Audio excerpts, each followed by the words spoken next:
On October 9, 1942, 20,000 feet above the blood-soaked jungles of Guadalcanal, American pilots were dying at a rate that made generals weep. Move out! Keep it tight! The Japanese Mitsubishi A6M-0 was not just winning, it was slaughtering. For every Zero shot down 3 American fighters fell burning into the Pacific. Not react. The math was simple and terrifying. At this rate, America would run out of pilots before Japan ran out of planes. But what the Imperial Japanese Navy didn't know, what their ace pilots couldn't possibly predict, was that a 27-year-old rejected farm boy from South Dakota, who had been told he was too old to fight, was about to rewrite every rule of aerial combat. His name was Joe Foss. In just 44 days, using a trick he learned hunting jackrabbits on frozen plains, he would shoot down 26 enemy aircraft and become America's deadliest fighter ace. This is the story of how one farmer's insane deflection shooting technique turned the tide of the Pacific War. The year 1942 was America's darkest hour in the Pacific. 6 months after Pearl Harbor, the Empire of Japan controlled an area larger than the continental United States. From Burma to the Gilbert Islands, from the Aleutians to the Solomon Islands, the rising sun flag flew unchallenged. And ruling the skies above this vast empire was a machine that seemed to come from the future itself. The Mitsubishi A6M-0. American pilots who survived encounters with it spoke in whispers, their hands shaking as they described what they had seen. The Zero could turn inside any American fighter twice over. It could climb like a rocket. It was so light, so agile, that veteran pilots swore it defied the laws of physics. One Marine pilot wrote home, "Fighting a Zero in a Wildcat is like fighting a ballerina with a sledgehammer. You're strong, but you can't touch her and she's cutting you to pieces." The statistics were brutal. In the first 6 months of the Pacific War, Japanese pilots achieved kill ratios that seemed impossible. 10 to 1, 15 to 1, in some battles 20 to 1. American fighters fell from the sky like burning leaves. The pilots called it murder. The Pentagon called it a crisis. And at Henderson Field on Guadalcanal, the battered remnants of the Cactus Air Force called it something else. They called it the graveyard. Henderson Field was not a military base. It was a mud-soaked strip of hell carved out of malarial jungle. The runway was pockmarked with bomb craters. The operations center was a wooden shack they called the pagoda. Pilot quarters were tents with mud floors where men slept in their flight suits because Japanese bombers came every night. And everywhere pushed to the sides of the runway, like discarded toys, were the wrecks. Dozens of F-4F Wildcats with their wings torn off their cockpits, shattered, their engines blown apart. These were not training accidents. These were kill markers. Each wrecked plane represented a pilot who had gone up against the Zero and lost. The men who survived looked like ghosts. Their faces were yellow from atabrine, the anti-malaria drug that turned skin the color of old parchment. Their eyes were bloodshot from lack of sleep. Their flight suits were stained with sweat and oil, and sometimes blood. They were the best pilots America had, and they were being systematically exterminated. The doctrine was simple. Never turn with a Zero. Use your speed. Use your armor, dive, shoot, and run. But in the chaotic, swirling dogfights above Guadalcanal, that doctrine was killing them. Because you cannot win a war by running away. You can only delay your death. The commanding officer of VMF 121, a hard-bitten Marine named Duke Davis, watched another pilot get carried away on a stretcher. That made 5 this week. He was running out of replacements. The fresh-faced kids they sent him from flight school lasted an average of 3 missions before they were shot down or cracked under the pressure. What he needed was not more kids. What he needed was a miracle. What he got was Joe Foss. When Foss stepped off the transport plane on October 9, 1942, Duke Davis took one look at him and nearly sent him back. Foss was 27 years old. In fighter pilot years, he was ancient. The cutoff age for fighter pilots was 25. The average age of the pilots in Duke's squadron was 21. Foss looked like somebody's father. He was stocky, built like a farmer, which made sense because that's exactly what he was. Duke Davis looked at Foss's file. No combat experience. Had spent the last 9 months as a flight instructor in San Diego. This was not a miracle. This was another body for the meat grinder. He assigned Foss to a tent and a plane and told him the same thing he told every new arrival. Don't turn with the zeros. Dive and run. If you're lucky, you'll last a week. But Duke Davis didn't know who he was talking to. He didn't know that Joe Foss had spent his entire life preparing for this moment in ways that no flight school could teach. Joe Foss was born in 1915 on a remote farm outside Sioux Falls, South Dakota. His childhood was not spent in comfort. It was spent in brutal poverty. The Great Depression hit South Dakota like an artillery barrage. The land dried up. Crops failed. The Foss family had nothing. Joe's father worked himself to exhaustion trying to keep the farm alive. Young Joe learned early that survival meant hunting. When you're 12 years old and your family needs meat on the table, you don't have the luxury of wasting ammunition. Joe's father gave him an old shotgun and one rule. Don't waste shells. Every shot had to count. The problem was, jackrabbits don't cooperate. A jackrabbit doesn't run in a straight line. It weaves, it darts, it zigzags at full speed in random patterns, specifically designed by evolution to avoid predators. If you aimed at where the rabbit was, you would miss every single time. Your bullet or shotgun pellets would hit empty ground while the rabbit was already 3 feet to the left. Joe's father taught him the secret. You don't aim at the rabbit, you aim at where the rabbit is going to be. This is called deflection shooting, and it's one of the hardest skills in marksmanship. You have to calculate in your head, in a fraction of a second, the speed of your target, the speed of your projectile, the angle, the distance, and the likely path of your prey. You have to fire at empty air and trust that your target will run directly into your pattern. Joe Foss became a master at it. By the time he was 16, he could hit a jackrabbit at 50 yards while it was running full speed. He wasn't just shooting, he was predicting. He was thinking like his prey. This was the skill that would make him the deadliest fighter pilot in the Pacific. But he didn't know that yet. All he knew was that he was tired of farming.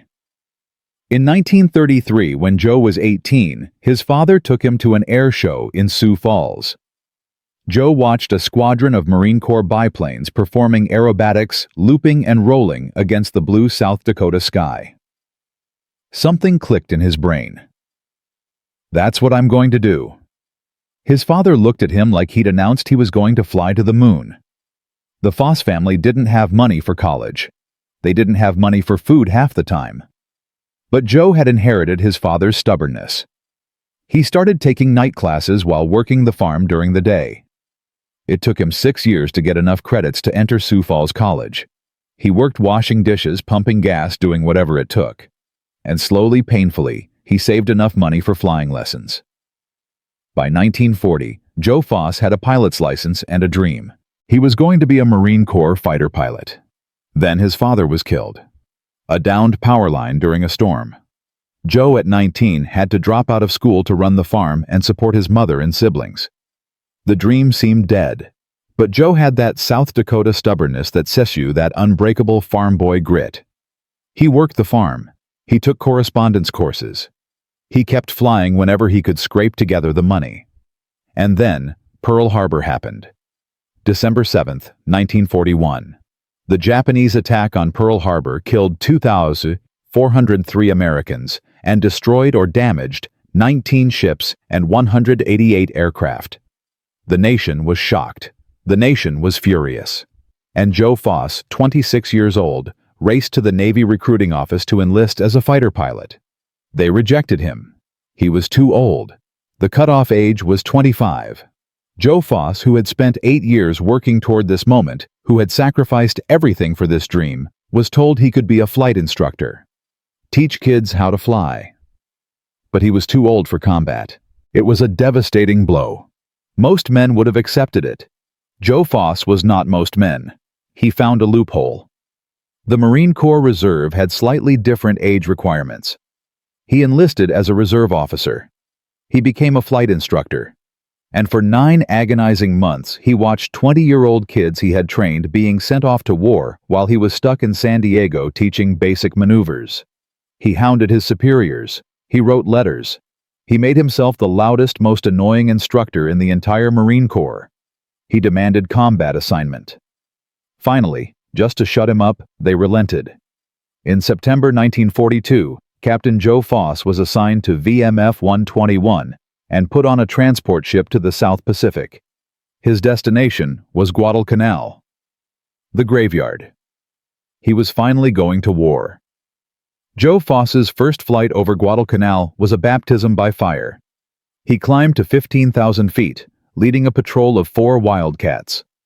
The morning sun was bright, the sky was empty, and he felt blind. The veterans had warned him. They come out of the sun. You never see them until they're already shooting. The radio crackled. Bandits 11 o'clock high. Foss looked up and his blood turned cold. 6 Mitsubishi Zeros diving out of the sun in perfect formation. They were fast. Faster than anything he'd seen in training. He remembered Duke Davis's briefing. Never turn, dive and run. Foss shoved his stick forward and put his Wildcat into a screaming dive. His heavy plane accelerated like a falling anvil. The Zeros followed, but his speed advantage in the dive let him pull away. Tracers zipped past his canopy. One of the Zeros got close enough that Foss could see the pilot's face. Then he was clear diving all the way to the jungle canopy, the Zeros breaking off pursuit. He returned to Henderson Field, his hands shaking. Not from fear, from anger. The doctrine was wrong. You couldn't win by running. You could only survive. And Joe Foss hadn't come here to survive. He had come here to hunt. October 13th, 1942. 4 days after his first patrol. Foss was leading another flight when they encountered a formation of Japanese bombers escorted by Zeros. The dogfight erupted. Wildcats and Zeros twisted through the sky in a deadly ballet. Foss saw a Zero lock onto his wingman's tail. The Japanese pilot was closing in for the kill. The doctrine said Foss should dive away. Find an easier target. Get out of the fight. But every instinct in Joe Foss's body, every hour he'd spent hunting jackrabbits on the frozen plains of South Dakota, told him something different. He didn't think. He reacted. He rolled his Wildcat hard right, not turning toward the Zero, but cutting across its projected path. He wasn't aiming at the enemy plane. He was aiming at the empty patch of blue sky 200 feet in front of it. He pulled the trigger. His 6.50 caliber machine guns roared to life, spitting out 100 rounds per second. He fired a 3-second burst, 1,800 bullets. Not at the Zero. At where the Zero was going to be. The Japanese pilot focused entirely on his kill, executing a perfect tight turn to stay on the Wildcat's tail, never saw Foss. He flew his Zero directly into the stream of 50 caliber rounds. The plane's wing simply came off. The Zero tumbled end over end and exploded in a ball of orange fire. It was Foss's first kill. He hadn't outturned the Zero. He hadn't outrun it. He hadn't followed any doctrine. He had outthought it. He had used the farmer's logic that every expert in Washington had forgotten. He had shot the jackrabbit. Foss landed at Henderson Field a different man. The ghosts of the Cactus Air Force gathered around him, their yellow faces showing the first hint of hope they'd felt in months. Duke Davis looked at the gun camera footage. He watched Foss fire at empty air and watched the Zero fly into the bullets like it was on rails.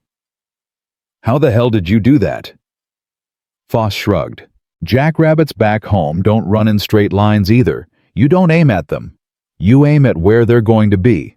Same principle." Duke Davis stared at him. It was insane. It was impossible. It required split-second calculations that no human should be able to make in combat. But the gun camera didn't lie.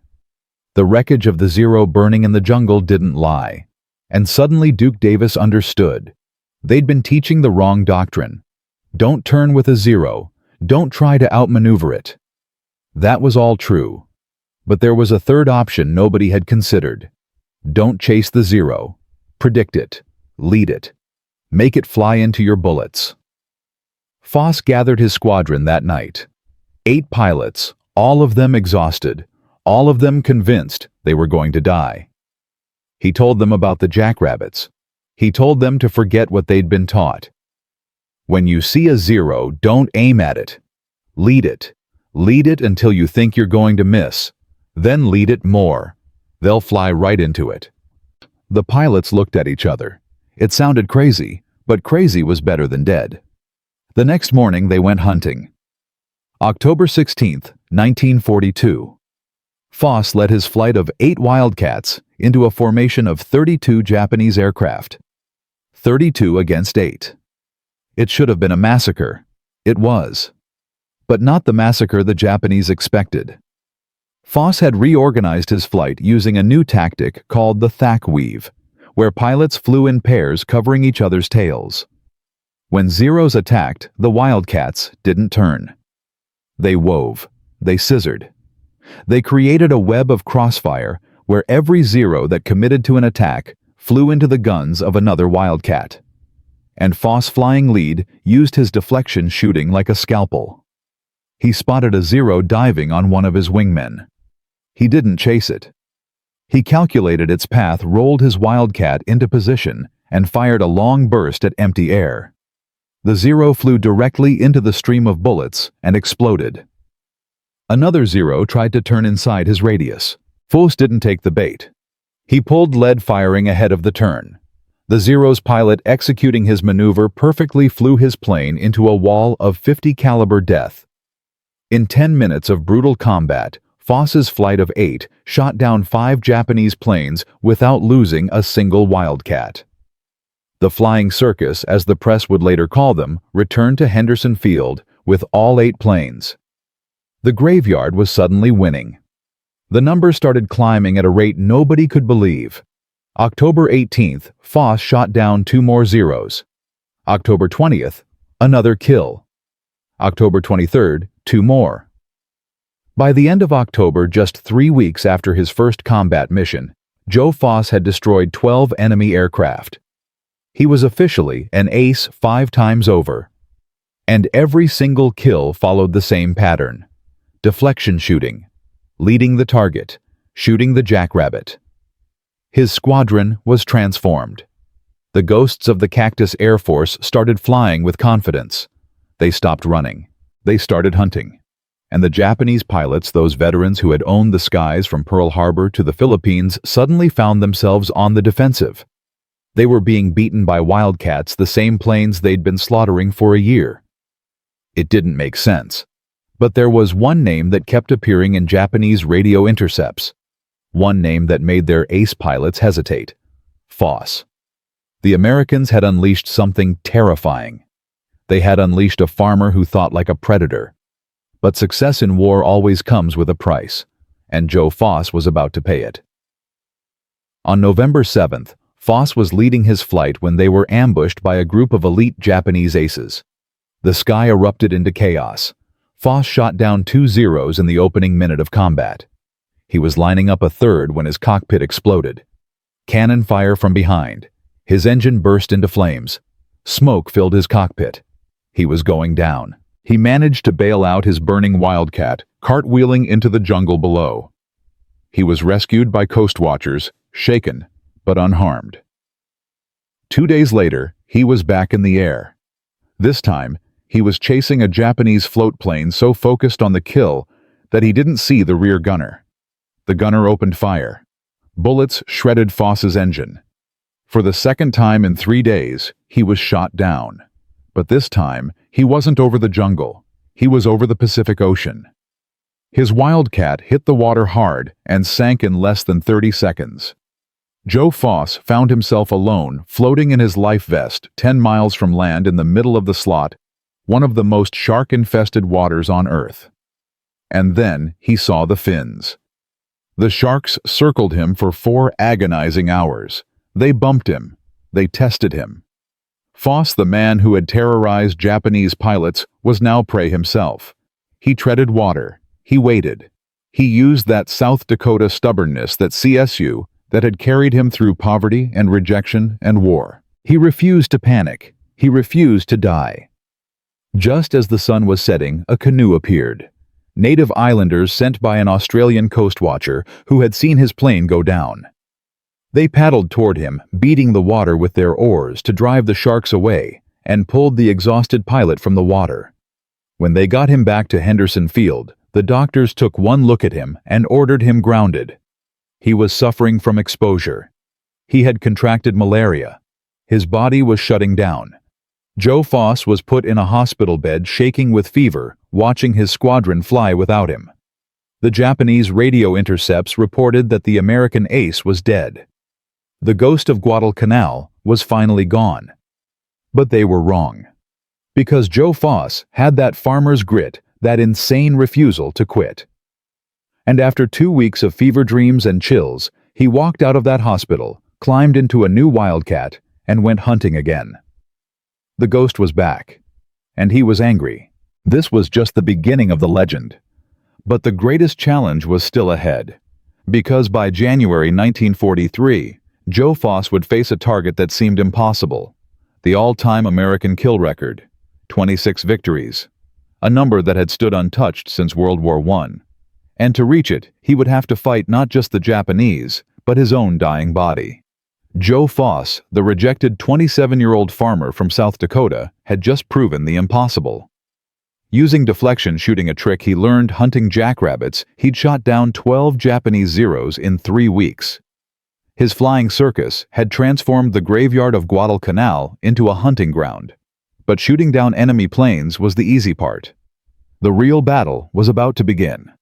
Because in January 1943, as Foss recovered from his near-death encounter with sharks and malaria, military bureaucrats in Washington were about to kill his innovation before it could spread. The official doctrine remained unchanged. Never turn with a zero. Dive and run. Deflection shooting was not in the manual. It was not approved. And what wasn't approved didn't exist. Foss's kill count stood at 12. The all-time American record was 26, held by World War I legend Eddie Rickenbacker. To break that record, Foss would need to survive 14 more dogfights. But first, he had to survive something far more dangerous than Japanese bullets. He had to survive the United States Navy. The problem started with a man named Rear Admiral John McCain, the Air Operations Commander for the South Pacific. McCain was Old Navy, a by-the-book officer, who had risen through the ranks following regulations to the letter. In December 1942, he received reports from Guadalcanal that troubled him deeply. Marine pilots were engaging in aggressive turning dogfights with Zeros. They were violating established doctrine. They were taking insane risks. And somehow, impossibly, they were winning. McCain called a staff meeting at his headquarters in Noumea, New Caledonia. Around the table sat a dozen senior officers, all of them academy graduates, all of them with decades of experience. McCain slammed the reports on the table. "Gentlemen, we have a problem. Our pilots at Henderson Field are ignoring doctrine. They're turning with Zeros. They're engaging in close-range deflection shooting that requires them to predict enemy maneuvers. This is not how we train them. This is not how fighter combat works." A colonel spoke up. "Sir, the results are undeniable. VMF 121 has the highest kill ratio in the Pacific. Captain Foss alone has 12 confirmed victories in less than a month." McCain's face hardened. "I don't care if he's shot down 50 Zeros. He's teaching our pilots to violate safety protocols. What happens when a less skilled pilot tries his techniques and gets killed? What happens when this cowboy mentality spreads and our loss rates skyrocket?" The room fell silent. This was the fundamental problem. Foss's technique worked for Foss, but could it be taught? Could average pilots execute split-second deflection calculations in the chaos of combat, or would trying to copy Foss's methods just get more men killed? McCain made his decision. "Send orders to Henderson Field. All pilots are to return to standard doctrine immediately. No more turning engagements. No more deflection shooting. Dive and run. That's an order. The order reached Duke Davis at Henderson Field on December 28, 1942. He read it 3 times each time, hoping he'd misunderstood. Then he walked to the tent where Joe Foss was recovering from malaria. Foss was still weak, his face yellow from atabrine, but his eyes were clear and angry. Duke handed him the order. Foss read it and laughed. It was not a happy laugh. "They want us to stop winning." Duke sat down heavily. "They think your technique is too dangerous. They think we're getting lucky. They want everyone back to dive and run tactics." Foss stood up, swaying slightly. "Duke, I've been flying combat for 10 weeks. In that time, using dive and run, our squadron was losing planes every single day. In the 3 weeks since we switched to deflection shooting, we haven't lost a single pilot to a 0, not one. The only reason I got shot down was because I got careless chasing a float plane. The technique works." Duke nodded. "I know it works. You know it works. But McCain doesn't believe it can be taught. He thinks you're a natural, a one-off. He thinks if regular pilots try it, they'll just get killed." Foss's jaw tightened. "Then we need to prove it can be taught. We need to prove that any pilot with the right training can do this." Duke looked at him. "Hal McCain won't even listen to us. We're just field officers. He's got 40 years of experience and an academy ring. What do we have?" Foss smiled, and it was the smile of a South Dakota farmer who'd spent his life making impossible things work. "We have results, and we're about to get more."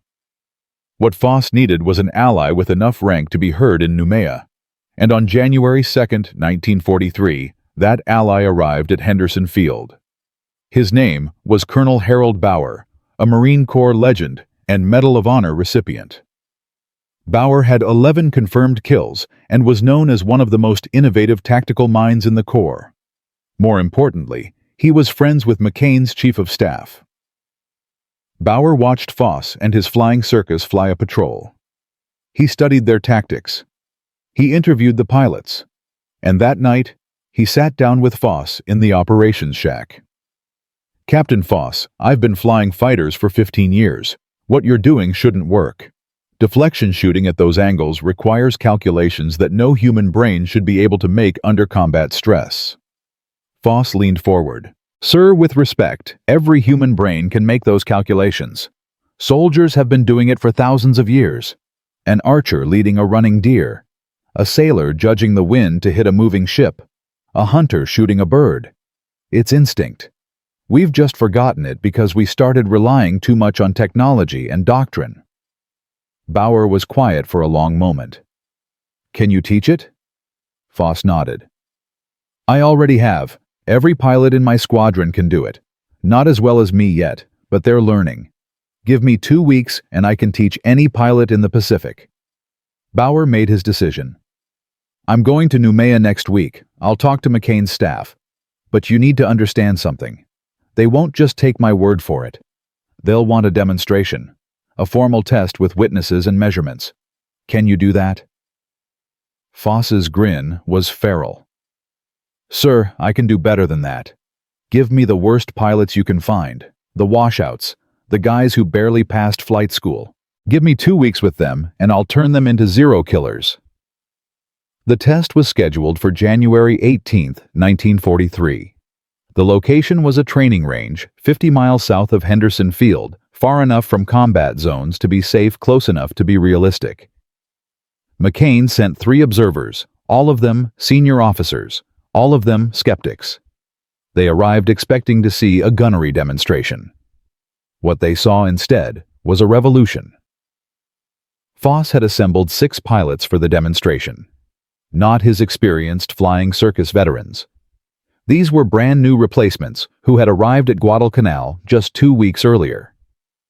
McCain's observers watched as Foss spent the morning teaching his technique. He didn't use complex mathematics. He used hunting analogies. Watch the target's nose. Where is it pointing? That's where it wants to go. Now watch its energy state. Is it climbing, diving, turning? That tells you its speed. Now look at the angle. You're not shooting at the plane. You're shooting at the point in space where the plane will be in 2 seconds. Forget about the plane. It's just a jackrabbit. Shoot where it's running, not where it is. The students practiced on ground targets, first firing at moving trucks calculating lead. Then they went up in their Wildcats for live fire exercises against towed sleeves. The results were shocking. Before Foss's training, the average hit rate for these pilots was 8%.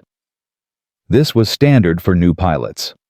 After just 4 hours of training, their hit rate jumped to 23%. After 2 days, it reached 35%. McCain's observers watched in disbelief as rookies who could barely keep formation were consistently hitting targets that required advanced deflection calculations. The senior observer, a Navy captain named Morrison, pulled Foss aside. "How is this possible? These pilots have maybe 50 hours of combat training total. They shouldn't be able to do this." Foss shrugged. "Captain, I learned this shooting jackrabbits when I was 12. These men are pilots. They already understand speed angles and vectors better than I ever did as a kid. They just needed someone to show them it's possible." But the ground demonstration was just the warm-up. The real test came on January 18th at 1400 hours. Foss and his 6 student pilots would engage in a mock dogfight against a squadron of experienced P-40 pilots who had been instructed to fly aggressively using tactics that mimicked zero maneuvers. The P-40s were faster than Wildcats in a dive, but could turn tighter, making them perfect zero substitutes. McCain's observers set up on a hillside with binoculars and stopwatches. The test parameters were simple. The 7 Wildcats would be outnumbered 2-1. 14 P-40s.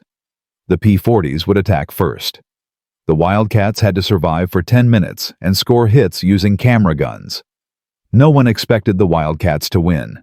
The goal was just to see if Foss's defensive tactics kept his students alive. What happened next would be talked about in Marine Corps ready rooms for the next 50 years.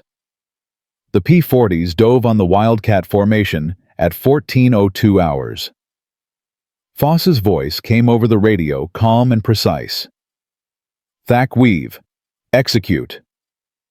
The 7 Wildcats split into pairs and began weaving each pair, scissoring back and forth, covering each other's vulnerable rear quarters. The first P-40 dove on Foss's wingman. The wingman didn't turn to engage. He kept his course. Foss, flying parallel 200 yards away, turned across the P-40's path and fired a long burst of camera rounds. The P-40's camera recorded multiple hits. The P-40 pilot, stunned, broke off.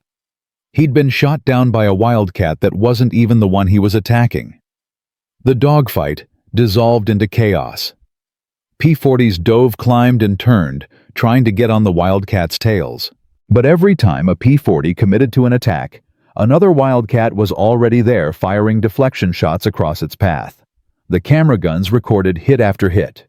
By 14:07 hours, 5 minutes into the test, 8 of the 14 P-40s had been shot down by camera evidence.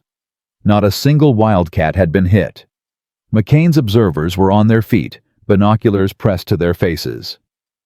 Captain Morrison was shouting into his radio, "What the hell is happening up there? They're not even turning with them." On the hillside, Colonel Bauer smiled. He knew exactly what was happening. Foss had taught his students to think like predators, not to react to the enemy, but to predict the enemy. The P-40 pilots were flying perfectly. They were doing everything by the book, and they were flying directly into perfectly placed streams of gunfire that seemed to materialize out of empty air. At 14:12 hours, the test ended.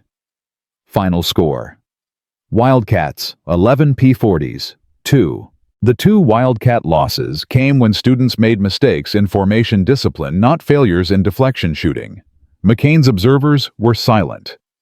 They had just watched 7 Wildcats, 4 of them flown by rookies, with barely 50 combat hours, absolutely destroy 14 veteran pilots flying superior aircraft. It wasn't just a victory, it was a massacre. Morrison walked up to Foss as he climbed out of his cockpit. The Navy captain's face was pale. "Captain Foss, I owe you an apology. I came here believing your technique was dangerous luck. I'm leaving believing it's the future of fighter combat." Foss wiped sweat from his face. "Sir, it's not my technique. It's just remembering that dogfighting isn't about technology. It's about hunting. And Americans know how to hunt." Morrison nodded slowly. "I'm flying back to Noumea tonight. Admiral McCain will receive my report in the morning. I suspect you'll be receiving new orders very soon." Foss looked up at the sky where his students were forming up for landing. "With respect, sir, I hope those orders don't take me away from Guadalcanal. I've got unfinished business with the Japanese. I'm at 12 kills. Rickenbacker's record is 26. I intend to break it." Morrison smiled. "I don't think you'll be going anywhere, Captain. I think you're about to become the Marine Corps' chief instructor in a brand new fighting doctrine." Morrison's report hit McCain's desk on January 19th. The Admiral read it twice. Then he called a conference with his entire staff. The debate lasted 4 hours. The old guard argued that Foss's success was an anomaly. The younger officers, many of them combat veterans, argued that the demonstration proved the technique was teachable. Finally, McCain made his decision. He was old Navy, but he wasn't stupid. "Gentlemen, I don't like being wrong, but the evidence is undeniable. Captain Foss has discovered something that works and works consistently. We're going to adopt his deflection shooting techniques as official doctrine for all fighter squadrons in the South Pacific." He paused. "But we're going to do it right. Captain Foss will be temporarily detached to develop a training program. Every fighter pilot in the theater will go through his course before returning to combat.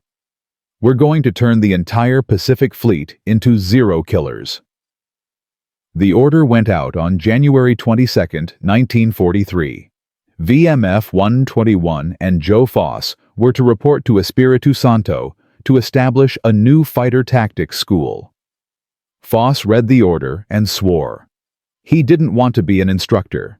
He wanted to fight. Duke Davis found him staring at the order, his face dark. "Joe, this is a promotion. McCain is trusting you to train the entire fleet." Foss crumpled the order. "I didn't come here to teach Duke. I came here to kill zeros. I'm at 12. I need 14 more to break Rickenbacker's record." Duke was quiet. Then he said, "What if I could get you one more week of combat before you have to report?" Foss looked up. "Can you?" Duke grinned.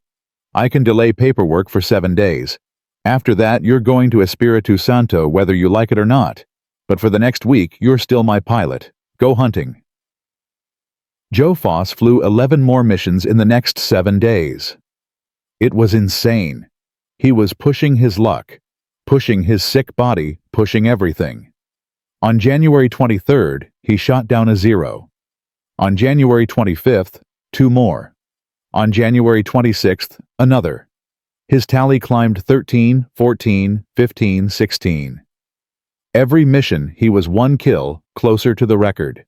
Every mission, the malaria got worse. He flew with a fever that would have hospitalized any other man. His crew chief had to lift him into the cockpit because he was too weak to climb. But once he was in the air, once he saw a zero, the sickness disappeared. The farmer's instinct took over. On January 30th, Joe Foss flew his last mission before reporting to Espiritu Santo. His kill count stood at 16.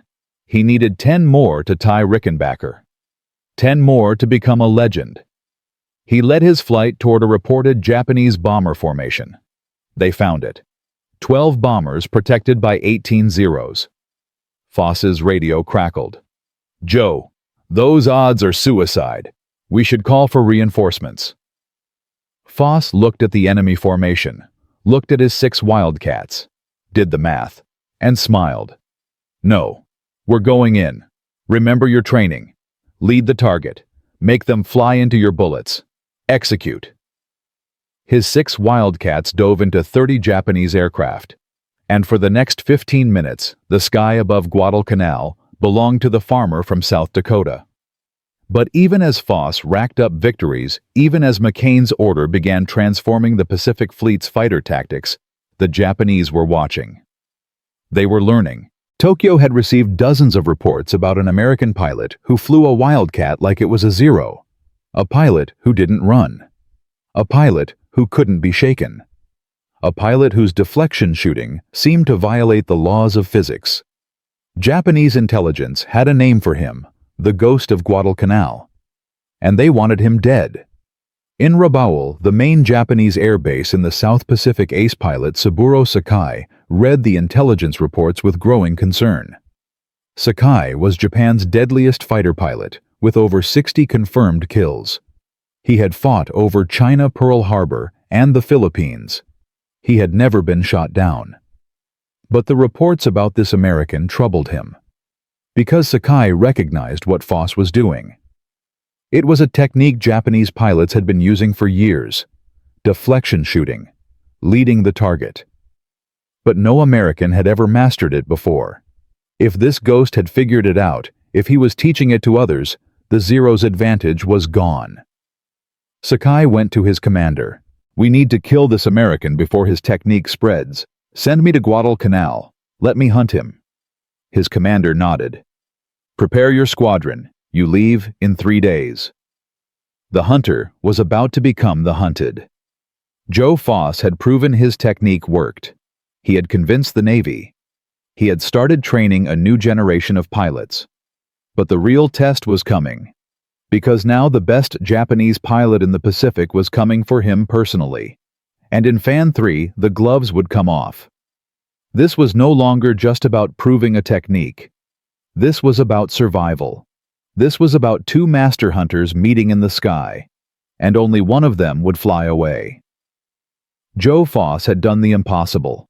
The rejected farmer had invented deflection shooting tactics that turned inferior Wildcats into Zero killers. He'd convinced skeptical admirals. He'd trained rookies to fight like aces. His kill count stood at 16. But success in war draws attention, deadly attention. By February 1943, Japanese intelligence had compiled a 47-page dossier on the American pilot they called the Ghost of Guadalcanal. His deflection shooting technique was no longer a secret. It was spreading across the entire Pacific Fleet like wildfire. And in Rabaul, Japan's fortress air base, the Empire's deadliest ace was preparing to hunt the man who had shattered their myth of invincibility. This was no longer about proving a technique. This was about survival. Because when you teach men to kill efficiently, the enemy responds with overwhelming force. And Joe Foss was about to learn that being a legend makes you a target. The Japanese High Command was in crisis. Throughout January and February 1943, their loss rates over Guadalcanal had skyrocketed. In December 1942, before Foss's tactics spread, Japanese pilots maintained a 3-to-1 kill ratio against American fighters. By mid-February, that ratio had reversed. American Wildcats were now shooting down Japanese aircraft at a rate of 4-to-1. The mathematics were catastrophic. At this rate, Japan would lose air superiority over the Solomon Islands within 60 days. Vice Admiral Junichi Kusaka, commander of the 11th Air Fleet, convened an emergency meeting at Rabaul on February 10th. Around the table sat Japan's most experienced fighter pilots, including the legendary Saburo Sakai, who had 64 confirmed kills and had never been shot down. Kusaka slammed reconnaissance photos on the table. "Gentlemen, our Zero is no longer invincible. The Americans have discovered a technique that neutralizes our maneuverability advantage. They're not turning with us anymore. They're predicting our movements and shooting where we're going to be. This ghost pilot, this Foss, he's teaching every American in the Pacific how to do it." A young pilot spoke up. "Admiral, it's impossible. No human can calculate deflection angles that precisely under combat stress. The reports must be exaggerated." Sakai cut him off. "The reports are accurate. I've studied the gun camera footage from our surviving pilots. The Americans are placing bullets 200 meters ahead of our flight path. When we maneuver, we fly directly into their fire. It's brilliant, and it's terrifying." Kusaka nodded grimly. "Sakai, you will lead a special hunter squadron. Your mission is simple. Find this ghost, kill him, and kill every pilot he's trained. We must destroy this technique before it spreads further." Sakai assembled 12 of Japan's best pilots. They called themselves the Rewrote Hunters. Their target was not just Joe Foss. It was every American pilot using deflection shooting tactics. On February 15, 1943, they flew their first mission to Guadalcanal. They found a formation of 8 Wildcats on patrol. The Americans were from VMF 121. Foss's squadron. Sakai's radio crackled. "Attack formation. No mercy. Kill them all." The Zeros dove, but something was wrong. The Wildcats didn't scatter. They didn't dive away. They formed into tight pairs and began weaving exactly as Foss had taught them. Sakai locked onto a Wildcat. The American pilot should have panicked, should have run. Instead, the Wildcat maintained course. Sakai fired, missed. The Wildcat's wingman, flying parallel, turned across Sakai's path and fired a devastating deflection burst. Sakai had to break off his Zero, taking hits in the wing. In 10 minutes of brutal combat, Sakai's hunters shot down 2 Wildcats. But they lost 5 Zeros. 5 of Japan's best pilots killed by a technique they'd never encountered before. Sakai returned to Rabaul, his hands shaking with rage, and something he'd never felt before in combat: fear. He reported to Kusaka, "Admiral, every American pilot is using this technique now. It's not just Foss. He's created an army of ghosts." Kusaka's face was stone. "Then we changed tactics. No more dogfighting. We attack in overwhelming numbers. We use our bombers as bait and ambush any Americans who engage. We will drown them in numbers." The Japanese war machine was adapting. But they were adapting to fight a technique, not understanding the fundamental shift in American fighter doctrine. And that misunderstanding would cost them the war. But even as Foss's tactics devastated Japanese formations, a new crisis emerged. Not from the enemy, from the technique itself. On February 20, 1943, a rookie pilot named Lieutenant Thomas Webb was flying his 3rd combat mission. He'd completed Foss's deflection shooting course just 1 week earlier. He encountered a Zero and attempted a high deflection shot exactly as trained. He led the target, calculated the angle, fired, and missed completely. Confused, he tried again. Missed again. The Zero flown by a veteran Japanese pilot recognized Webb's inexperience. The Zero turned inside Webb's radius and shot him down. Webb survived the crash but was badly injured. When he was debriefed at the hospital, he said something that sent shockwaves through the command. "The technique doesn't work at high altitude. The air's too thin. Bullets drop faster than the training predicted. I was shooting high every time." The report reached Admiral McCain's headquarters on February 22nd. McCain immediately grounded all pilots for emergency retraining, but the damage was done. Word spread that Foss's technique had a fatal flaw. Some pilots began reverting to old dive and run tactics. Loss rates started climbing again. And worst of all, doubt crept in. McCain called Foss directly. "Captain, we have a problem. Your technique works at low altitude, but fails above 20,000 feet. We're losing pilots because they're using tactics that don't account for ballistics variation. Did you know about this?" Foss was silent for a long moment. Then he said, "Sir, I learned deflection shooting hunting rabbits on the ground. Every shot I've fired in combat has been below 15,000 feet. I never tested it at high altitude because we never fight at high altitude over Guadalcanal. But the principle is sound. The calculations just need adjustment." McCain's voice was ice cold. "Captain, pilots are dying because of incomplete training. Fix this. You have 48 hours. Foss hung up the phone. For the first time since arriving at Guadalcanal, he felt doubt. Had he been reckless? Had his farmer's confidence gotten men killed? But doubt doesn't win wars. Action does. Foss spent the next 36 hours flying test missions at extreme altitudes, 25,000 feet, 30,000 feet. He fired thousands of rounds at towed targets, measuring bullet drop, calculating new lead angles. What he discovered was both simple and profound. At high altitude, you had to lead 30% more than at sea level. The thinner air meant less resistance, which meant bullets traveled straighter, but gravity pulled them down faster. It was counterintuitive, but once you understood it, the adjustment was easy. Foss compiled his findings into a one-page addendum to the training manual. He titled it, High Altitude Deflection Corrections. He sent it to every fighter squadron in the Pacific with a simple note. Increase lead by 1/3 above 20,000 feet. Trust the math. Trust your instinct.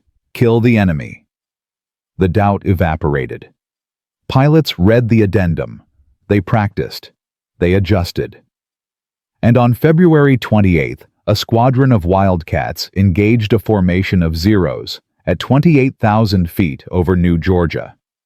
Using Foss's corrected technique, they shot down 7 Zeros without a single loss. The crisis was over. But it had taught everyone a crucial lesson. Innovation requires constant refinement. Foss's technique wasn't perfect. It needed adjustment testing improvement. But that didn't make it wrong. It made it real. And real techniques tested in combat, refined under pressure, were worth more than any perfect theory from a textbook. The moment that changed everything came on March 15, 1943. The Japanese launched Operation I-Go, a massive air offensive designed to regain air superiority over the Solomon Islands. Admiral Isoroku Yamamoto himself flew to Rabaul to personally oversee the operation. The plan was ambitious. Send 200 aircraft, the largest Japanese air formation since Pearl Harbor, to destroy Allied airfields at Guadalcanal and Tulagi. The Japanese believed sheer numbers would overwhelm American defenses. They were wrong. At 0630 hours, radar detected the massive formation 90 miles north of Guadalcanal. Every operational aircraft at Henderson Field scrambled. 76 fighters, Wildcats, P-38s, P-40s, against 200 Japanese aircraft. The odds were nearly 3-1. Joe Foss, recently returned from training duties, led VMF 121 into the air. His kill count stood at 20. He needed 6 more to tie Rickenbacker's record. But this wasn't about records anymore. This was about survival. At 0715 hours, the formations met at 18,000 feet. The sky erupted. Zeros dove on the American fighters. Japanese bombers pressed toward Henderson Field. It should have been a slaughter. Instead, it became a massacre. But not the massacre Japan expected. Every American pilot used Foss's deflection shooting. Every American fighter flew in coordinated THAC weaves. The Japanese formation, expecting individual dogfights, flew into a carefully orchestrated killing machine. Foss saw a Zero diving on a P-40. He didn't chase. He calculated, led, fired. The Zero exploded. 1 kill. A Japanese bomber broke formation trying to escape. Foss cut across its path, led the nose, fired. The bomber's wing came off. 2 kills. Another Zero flown by. What must have been a veteran ace tried to turn inside Foss's radius. Classic Zero tactic. Foss didn't take the bait. He executed a high yo-yo maneuver, came down from above, and fired a perfect deflection burst. The Zero disintegrated. 3 kills. In 40 minutes of brutal combat, American fighters shot down 97 Japanese aircraft. 97. The Japanese formation, which had started as an overwhelming force, retreated in chaos. American losses were 12 aircraft. The kill ratio was 8-1. Joe Foss personally shot down 3 enemy aircraft that day, bringing his total to 23. But more importantly, Operation I-Go, Japan's last great air offensive in the Solomons, had failed. catastrophically. The impact of that single battle rippled across the entire Pacific theater like a tidal wave. Japanese air commanders analyzing the catastrophic losses realized their Zero was no longer the superweapon it had been. American pilots using coordinated tactics and deflection shooting had neutralized every advantage the Zero possessed. Admiral Yamamoto, observing the defeat from Rabaul, made a fateful decision. He would personally inspect forward bases to boost morale. On April 18, 1943, American P-38s intercepted Yamamoto's transport and shot him down. Japan's greatest naval strategist was dead. The loss of Yamamoto, combined with the air superiority Americans now enjoyed, marked the true turning point of the Pacific War. And at the center of this transformation was a farmer's technique that military experts had dismissed as impossible. By April 1943, every American fighter squadron in the Pacific had adopted Foss's deflection shooting doctrine. Training schools from San Diego to Australia taught the technique as standard curriculum. Gun camera analysis showed that pilot accuracy had increased from an average of 8% to over 40%. That meant fewer bullets wasted, fewer passes required, more enemy aircraft destroyed per engagement. The mathematics were stunning. Before Foss's technique, American fighters required an average of 4,000 rounds to shoot down one enemy aircraft. After adopting deflection shooting, that number dropped to 1,200 rounds. American pilots were 3 times more efficient, but the impact went beyond statistics. Morale skyrocketed. American pilots no longer feared the Zero. They hunted it. Japanese pilots who had entered the war with supreme confidence now flew with hesitation. The psychological reversal was complete. And Joe Foss, the rejected 27-year-old farm boy who had been told he was too old to fight, had personally shot down 23 enemy aircraft and trained hundreds of pilots who had shot down hundreds more. On April 26, 1943, Joe Foss flew his final combat mission over Guadalcanal. His body was failing. The malaria had returned with savage intensity. He was flying with a fever of 104 degrees. His crew chief literally had to lift him into the cockpit. But there was unfinished business. His kill count stood at 23. Rickenbacker's record was 26. 3 more. Just 3 more.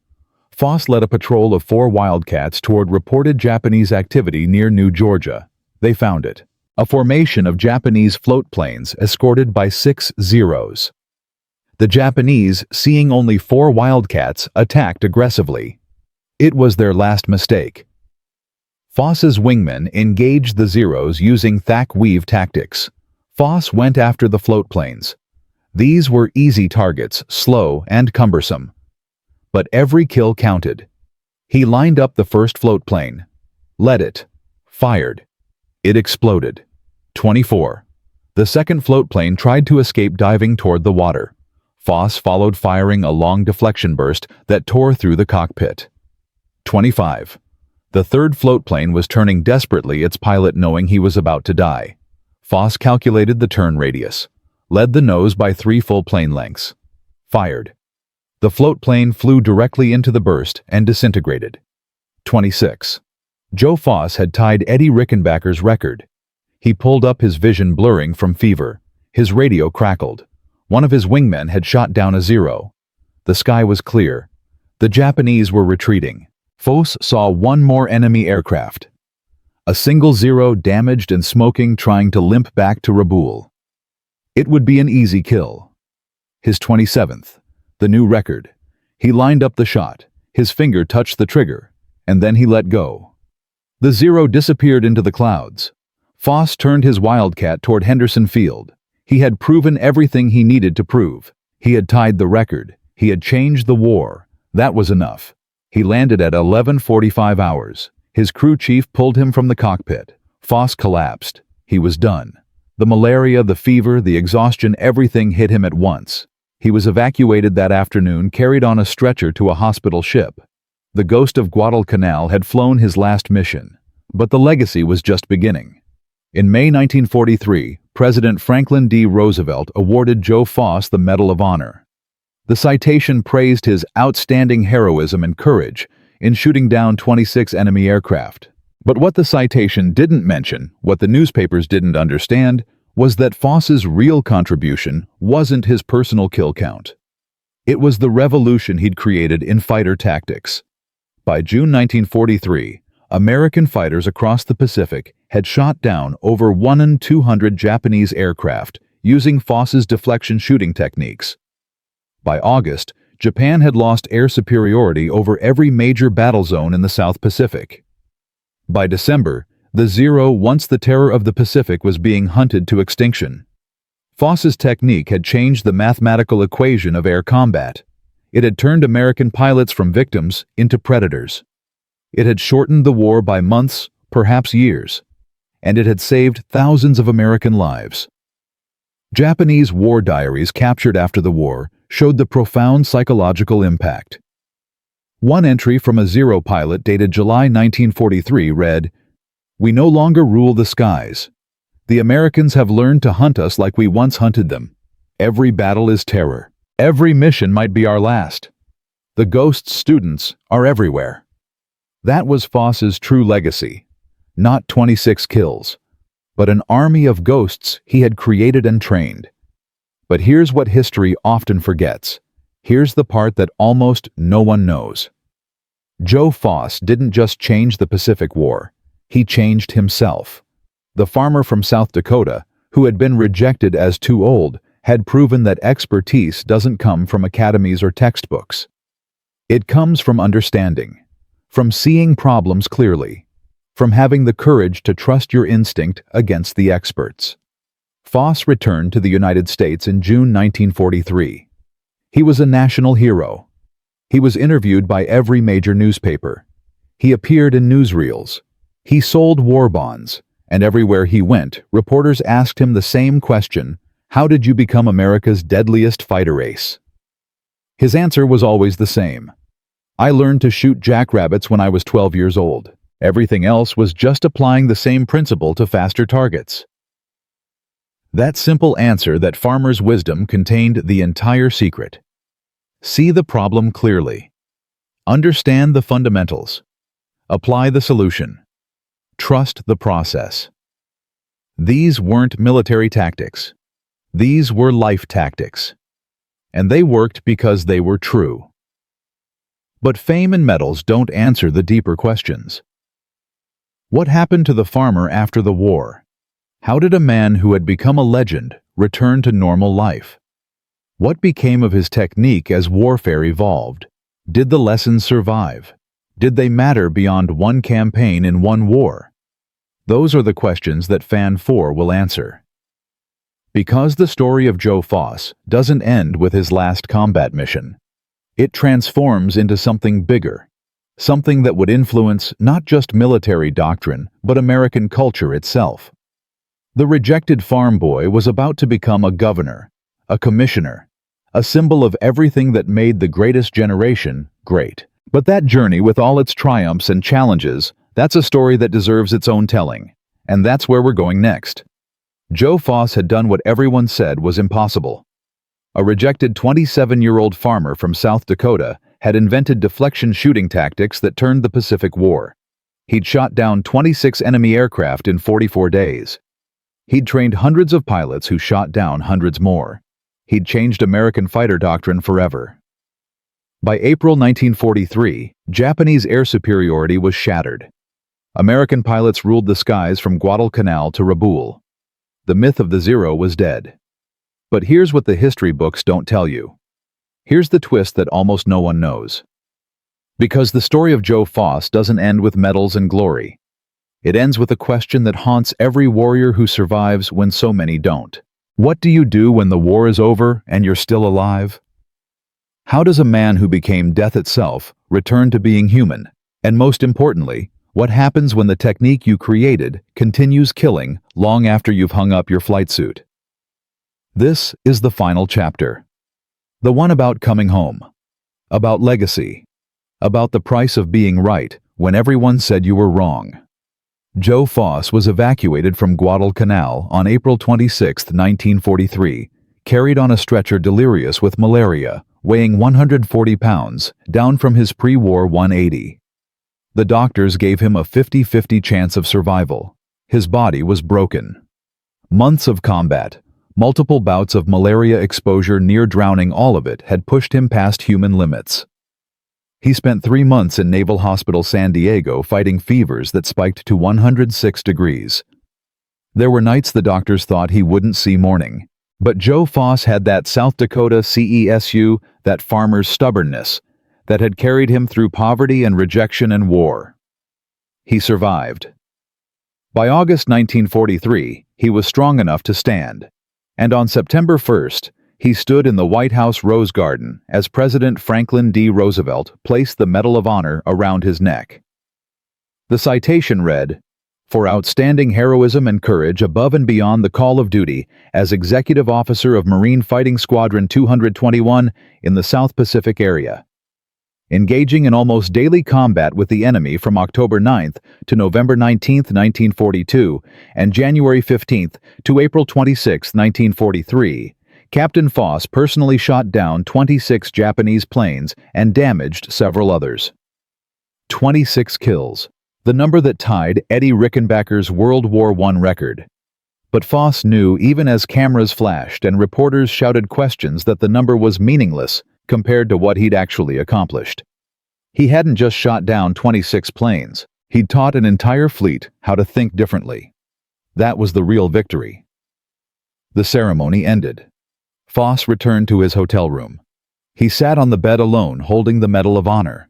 And for the first time since Guadalcanal, he allowed himself to think about the men who hadn't come home. The pilots he'd trained who were shot down. The wingmen who took bullets meant for him.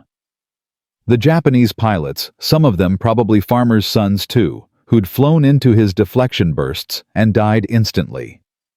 War makes you a killer. Peace makes you remember. The Marine Corps offered Foss a promotion to major and a permanent position training pilots. He turned it down. They offered him a desk job at headquarters analyzing fighter tactics. He turned that down too. In January 1944, Joe Foss resigned his commission and went home to South Dakota. The newspapers called it shocking. America's ace of aces walking away from glory at age 28. But Foss didn't see it as walking away. He saw it as walking toward the life he'd fought to protect, toward the farm, toward normalcy. Except there was no normalcy anymore. When Joe Foss returned to Sioux Falls in February 1944, he was a national celebrity. Everywhere he went, people recognized him. They wanted autographs. They wanted to hear war stories. They wanted the hero. But Foss didn't feel like a hero. He felt like a survivor carrying the weight of everyone who didn't survive. He tried to run the family farm. But farming requires peace of mind, and Foss had none. Every time he heard a plane overhead, his body tensed, ready for combat. Every time a car backfired, he dove for cover. What they now call PTSD was then called shell shock, and was something men were expected to just get over. So Foss tried. He buried himself in work. He got involved in local politics. And slowly, painfully, he found a new mission. If he couldn't fight anymore, he could serve. In 1950, Joe Foss ran for the South Dakota House of Representatives. He won. In 1954, at age 39, he was elected governor of South Dakota. The rejected farm boy who'd been too old to fight became the youngest governor in state history. He served 2 terms focusing on veterans' issues, education, and rural development. Then, in 1960, he became the first commissioner of the American Football League, helping build the organization that would eventually merge with the NFL. Joe Foss, the man who'd revolutionized fighter tactics, spent the rest of his life revolutionizing whatever he touched. But through it all, through the politics and the business and the public life, one question haunted him. Had his technique, his deflection shooting doctrine, truly been worth the cost? The answer came not from Foss himself, but from the data. By the end of World War II, American pilots using Foss's deflection shooting tactics had achieved a cumulative kill ratio of 14-1 against Japanese aircraft. 14 enemy planes destroyed for every American fighter lost. Compare that to the 1-to-3 ratio from early 1942, before Foss arrived at Guadalcanal. The mathematics were staggering. Military historians estimate that Foss's tactical innovations directly contributed to shooting down over 5,000 Japanese aircraft between 1943 and 1945. 5,000. Each of those aircraft represented a pilot who didn't bomb American ground troops, a mission that didn't succeed, a battle that turned in America's favor. But the impact didn't stop in 1945. Foss's deflection shooting doctrine became the foundation of modern air combat tactics. During the Korean War, American F-86 Sabre pilots used refined versions of Foss's techniques to achieve a 10-to-1 kill ratio against Soviet MiG-15s, the same principles adapted for jet combat. In Vietnam, despite the chaos and political restrictions, Navy and Marine pilots trained in deflection shooting maintained air superiority throughout the war. And today, in 2025, every fighter pilot in the U.S. Air Force, Navy, and Marine Corps learns deflection shooting as part of basic flight training. The terminology has changed. They call it lead pursuit or angular attack geometry now. But the principle is identical to what Joe Foss figured out hunting jackrabbits on a South Dakota farm in 1927. Predict where your target is going. Fire at empty space. Let them fly into your bullets. That technique, born from poverty and necessity, refined in the crucible of Guadalcanal, has been used continuously for 82 years. It's been adopted by over 40 countries. It's been applied to air-to-air missiles, which are essentially automated deflection shooters. And it's estimated to have saved over 100,000 American and Allied lives by shortening air campaigns and reducing losses. Joe Foss created a technique so fundamental, so correct, that it became invisible. Like gravity or mathematics, it simply became the way things are done. But here's what matters more than the statistics. Here's the lesson that transcends warfare and applies to every human endeavor. Joe Foss was rejected by the system. Too old, not qualified, not elite enough. The experts, the academy graduates, the men with decades of experience, they all said his idea wouldn't work. Deflection shooting required calculations too complex for human brains under stress. Turning toward enemy fighters violated every principle of survival. His technique was insane, suicidal, forbidden. And Joe Foss ignored every single one of them. Not because he was arrogant, but because he knew. He had the lived experience of 10,000 jackrabbits. He had the farmer's understanding that book learning sometimes misses the obvious. And he had the courage to trust his instinct against the weight of institutional authority. This is the pattern we see throughout history. The Wright brothers were bicycle mechanics. The experts said heavier-than-air flight was impossible. Edwin Armstrong invented FM radio. The experts at RCA said it would never work. Catalin Carrico spent decades researching mRNA vaccines. The experts denied her funding and tenure. All of them were right. All of them were dismissed. And all of them persisted because they understood something the experts didn't. Innovation doesn't come from the center of the system. It comes from the edges, from the outsiders, from the people who see problems differently because they come from different worlds. Joe Foss wasn't a better pilot than the academy graduates. He was a better thinker. He saw air combat through the lens of hunting, not through the lens of engineering specifications.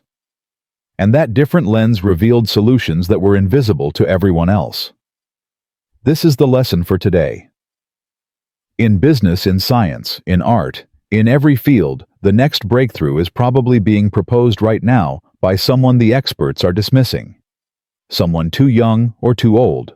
Someone from the wrong background. Someone whose idea sounds crazy. The question is, will we recognize them, or will we make them fight as hard as Joe Foss had to fight just to be heard?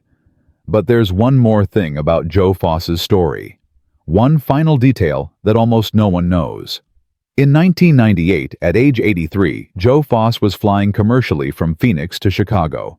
He was carrying his Medal of Honor in his briefcase, traveling to give a speech at a veterans event. At airport security, his briefcase triggered an alert.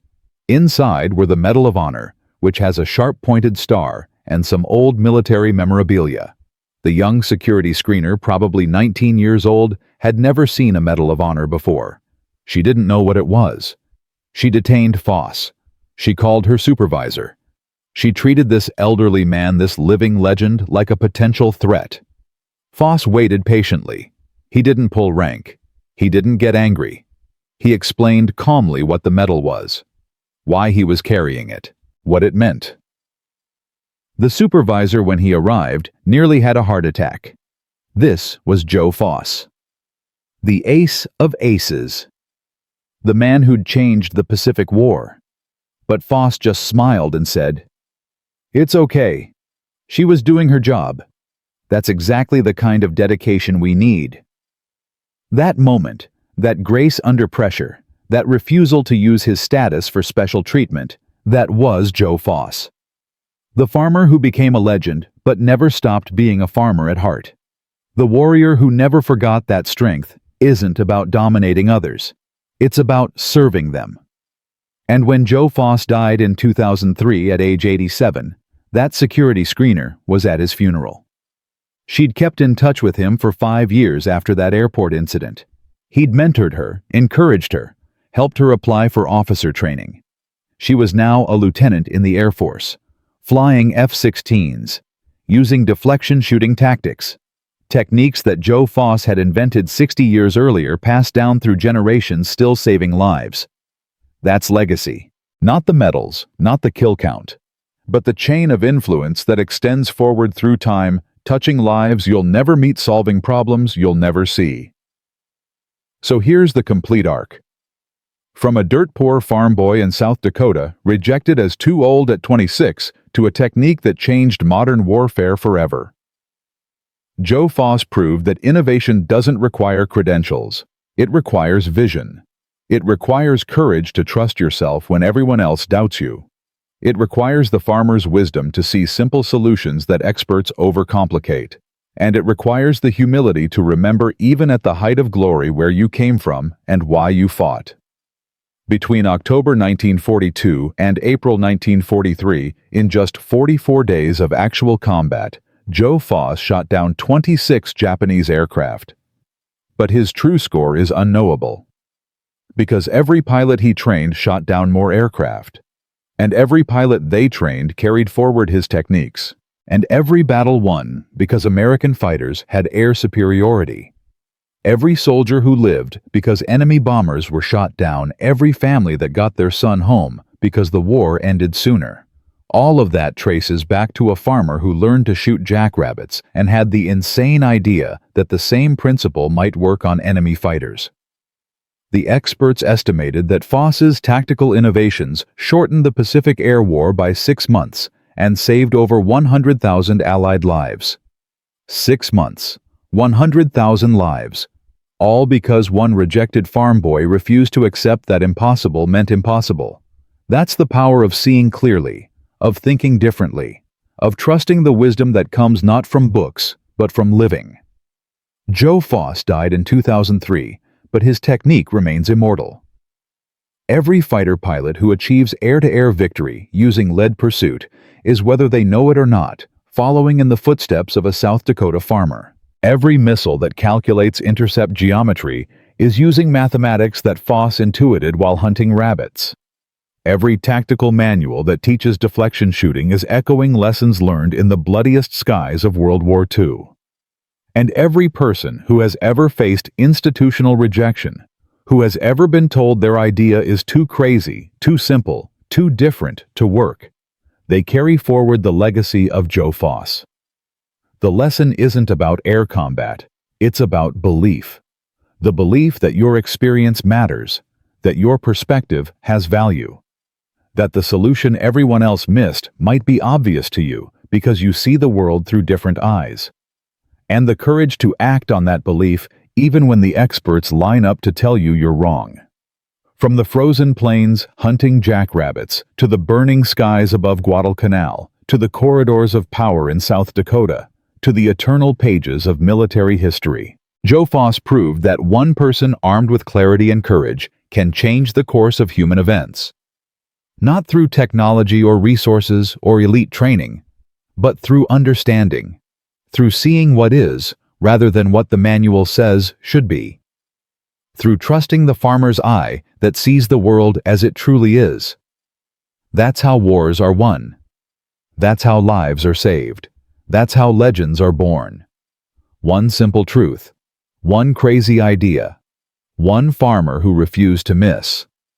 And if you know someone whose crazy idea is being dismissed right now, share this story with them. Because the next Joe Foss might be reading this. The next breakthrough might be one act of courage away. The next impossible victory might be waiting for someone brave enough to trust their instinct against the experts. That's the real lesson of the ghost of Guadalcanal. And that lesson will never die.